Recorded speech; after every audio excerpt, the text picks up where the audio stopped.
The perimeter fence was wire, veneered that morning after weeks of sub-zero weather with slick, clear ice that smoothed everything but the steel barbs. The station wagon stopped not long after 3 a.m. When it pulled back onto the road again, taillights bleeding into the roaring darkness, it left two shadows crouched against that first barrier. The wind buffeted them as they stood motionless in the knee-deep snow, peering around.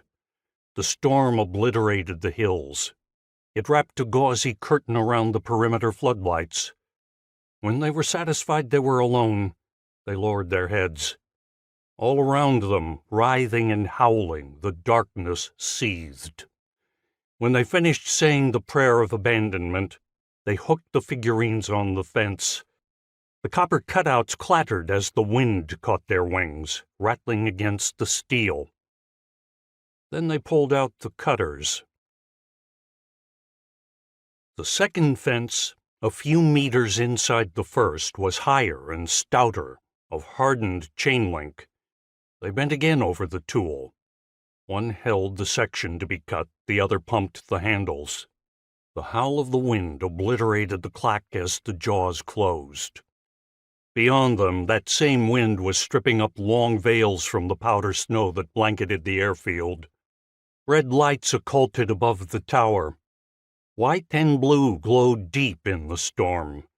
Occasionally, headlights wheeled near what might be terminal buildings or hangars. They didn't look up. They knew the layout of the base. They'd watched it for hours through binoculars. They'd eavesdropped with scanners till they knew the patrol schedule and the habits of each security team. When they stopped for coffee, how often they got out to check the fence, even some of their names. They had time, but not much, so they kept working, puffing out white clouds into the wind.